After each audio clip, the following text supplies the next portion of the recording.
Professeur Nicolas Gou, bonjour. Bonjour. Alors, nous nous retrouvons ici dans le cadre de votre dernier ouvrage qui parle du franc CFA et de l'euro contre l'Afrique. Et ça rebondit chez nous par un certain nombre d'interrogations que l'on se fait souvent, sous-entendu un certain nombre de personnes qui nous disent très clairement que le franc CFA maintient en servitude les pays africains qui pratiquent, qui utilisent cette monnaie. Alors notre question, ça va être de savoir, de comprendre d'abord le mécanisme. Pourquoi? Comment est-ce qu'on peut prouver que le franc CFA maintient en servitude tous ces pays en Afrique qui utilisent cette monnaie?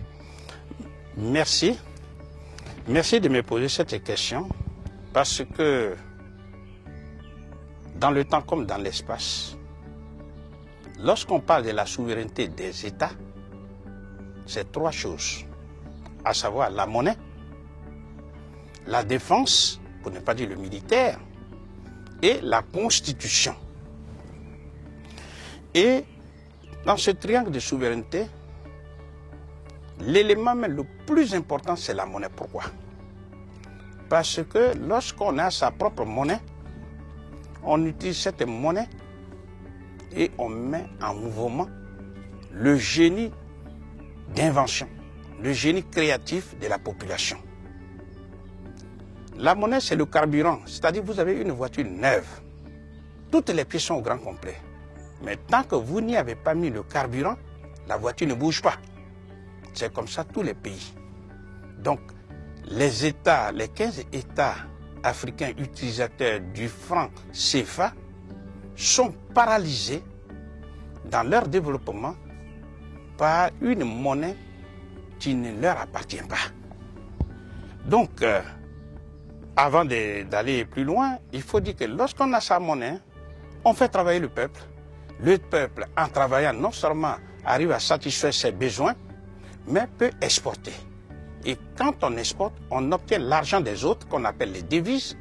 Et grâce à ces devises, on peut importer, par exemple, tout le matériel militaire et constituer l'armée, la défense. Ça devient le deuxième point du triangle. Et lorsqu'on est puissamment armé, et qu'on se nourrit, et qu'on est indépendant économiquement, à ce moment-là, personne ne viendra marcher sur votre constitution. Le troisième point du triangle est formé.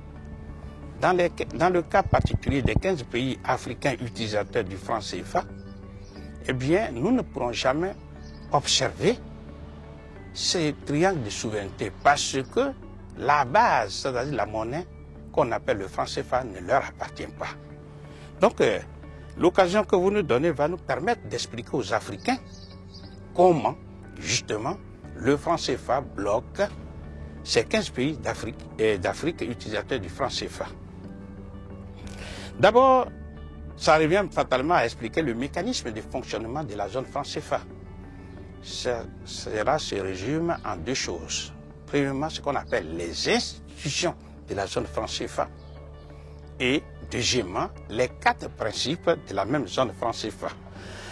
Que ce soit les institutions d'une part et les quatre principes d'autre part, convergent vers le blocage socio-économique et politique des pays utilisateurs du franc CFA.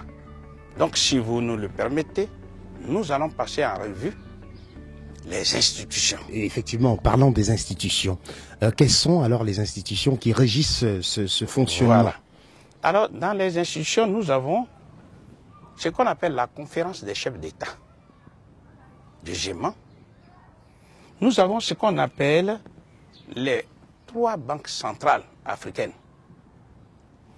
Et enfin, ce qu'on pourrait appeler le Conseil des ministres. Le Conseil des ministres. Voilà. Alors, en considération de la contrainte de temps qui fatalement va se manifester, nous allons expliquer brièvement. La conférence des chefs d'État, c'est l'organe suprême. C'est-à-dire que ce sont les chefs d'État africains, utilisateurs du franc CFA, qui constituent l'organe suprême, qui décide à l'unanimité tout ce qui va se passer dans la zone franc CFA. Ça, c'est sur papier. Parce que le principe de l'unanimité dont on parle, si on voit ce qui s'est passé tout récemment en Côte d'Ivoire, avant d'exclure la Côte d'Ivoire de Gbagbo de la BCEAO, ce ne sont pas tous les 8 chefs d'État africains qui se sont réunis. Deuxièmement, il y a le Conseil des ministres. Il est dit encore dans les statuts que c'est le Conseil des ministres qui a le pouvoir, par exemple, de définir la politique monétaire, la politique de crédit, et surtout qui a le pouvoir de dévaluer ou de réévaluer le franc CFA. Ça, c'est encore sur papier. Dans la réalité, c'est inexact.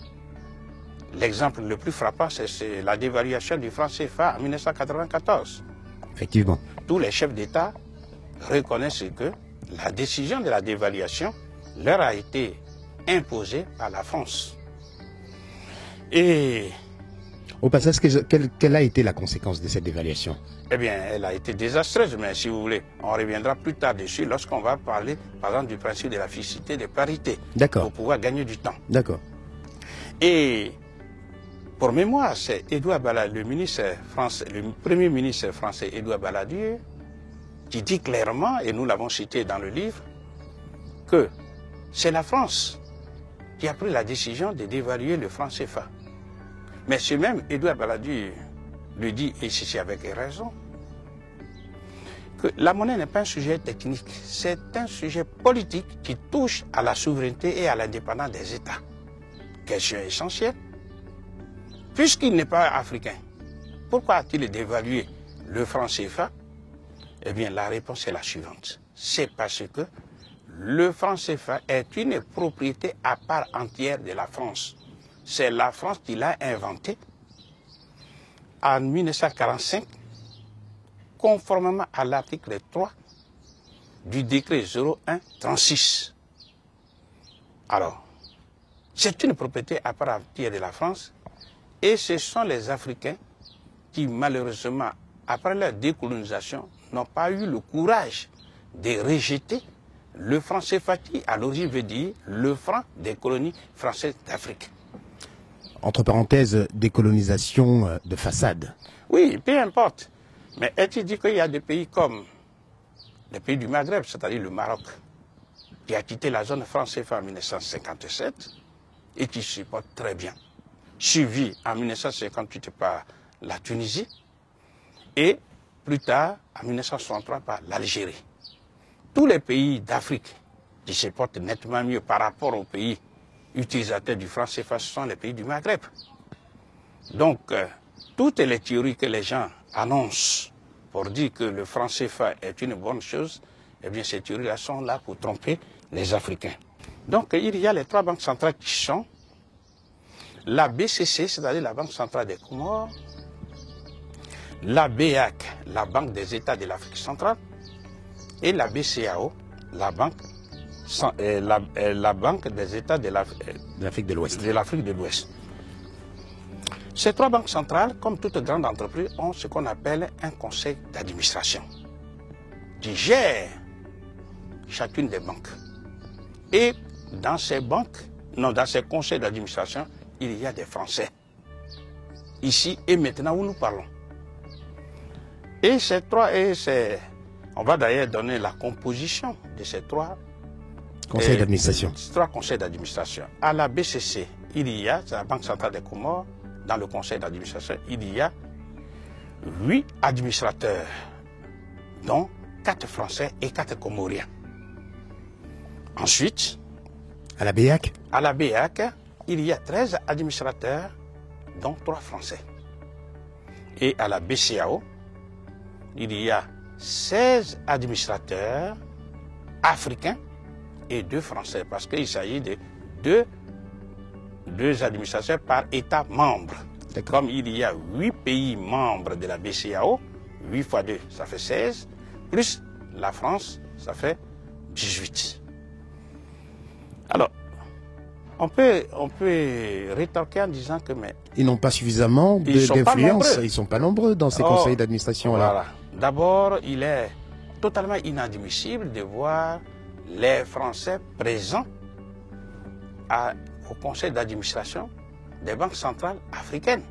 On ne verra jamais des Français présents au conseil d'administration de la BIS et de la Banque centrale du Ghana, du Nigeria, etc. Non.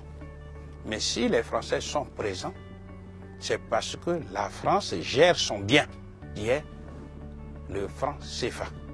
Puisque c'est elle qui l'a inventé et c'est elle qui, en fait, gère. Donc elle a ce qu'on appelle un droit de veto. Et ce droit de veto, on ne l'écrit plus. Mais il y a une manière de faire. Prenons le cas de la BCC, Banque centrale des Comores. Il est dit, pour que le conseil d'administration de la BCC se réunisse, il faut au minimum 6 administrateurs. Or, je vous ai dit, il y a 4 Comoriens et 4 Français. Donc, si l'ordre du jour n'intéresse pas les Français, ils n'ont qu'à simplement faire la politique de la chaise vide et le conseil d'administration ne se tient pas. Mais même s'ils sont présents, il est dit dans les statuts que les décisions, pour qu'elles soient validées, doivent être prises au minimum par 6 administrateurs. Donc, 4 Comoriens ne peuvent pas prendre leurs décisions. Même chose au niveau de la BEAC. Il est dit clairement que pour que le conseil d'administration se réunisse et prenne des décisions valables, il faut, c'est écrit clairement, il faut la présence de 2 administrateurs français. Donc, la politique de la chaise vide suffit pour que le conseil d'administration de la BEAC ne se réunisse pas. Il en est de même pour le conseil d'administration de la BCAO, où les décisions sont prises à l'unanimité, c'est-à-dire 16 Africains plus 2 Français. Donc, si les décisions, tant que les 2 Français ne sont pas d'accord, qui sont là pour gérer, bien sûr, les intérêts légitimes de la France ne sont pas d'accord, eh bien, toute l'Afrique est bloquée. Toute l'Afrique de l'Ouest, utilisatrice du franc CFA, est bloquée. C'est ça le principe. L'unanimité veut dire qu'il faut que tous soient d'accord. Donc, le problème ne se pose pas au niveau des Africains. Le problème est posé au niveau de la France qui est en position de domination et qui n'a jamais véritablement décolonisé. C'est ça le véritable problème. Mais pour qu'on puisse bien apprécier, il faut savoir le rôle de la Banque centrale. Dans tous les pays du monde, la Banque centrale est toujours un établissement public qui appartient donc à un État ou à un groupe d'États. Et il est dit clairement, prenons le cas de la BCAO, Banque centrale des États de l'Afrique de l'Ouest, que la BCAO a pour rôle de financer le développement des pays membres de la BCAO. Donc c'est le conseil d'administration, chapeauté par la France, qui prend les décisions. C'est-à-dire qui décide quel est le montant du volume des finances à injecter dans le développement de chaque pays membre. Or, ce conseil d'administration, pendant qu'il prend la décision, il y a la France avec son droit de veto. Autrement dit, c'est bien la France qui, à travers le conseil d'administration, impose le très bas niveau de développement socio-économique que connaissent les États africains membres de la BCAO. C'est ça qu'il faut retenir. Parce que dans la coopération monétaire dont on parle, il y a un seul pays qui s'est développé.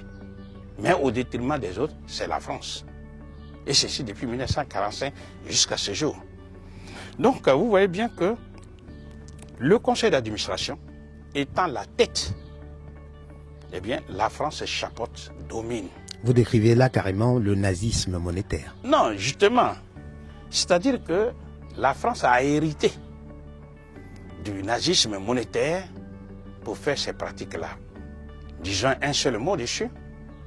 Lorsque la France était occupée par les Allemands nazis, non seulement les nazis versaient partout du champ, mais les nazis étaient présents partout, à tous les postes stratégiques financiers, que ce soit à la Banque centrale de la France qu'on appelle la Banque de France, que ce soit à la douane, partout où il y avait de l'argent. Et c'est comme ça, les nazis pillaient systématiquement les pays qui ont été mis sous sa domination, dont la France.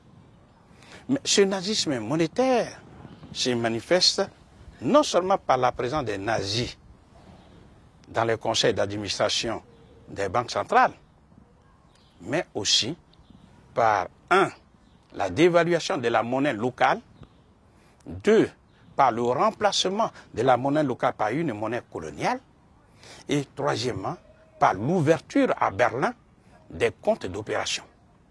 Et c'est tout ça que la France a pu reprendre à son compte dès qu'elle a été libérée en 1947.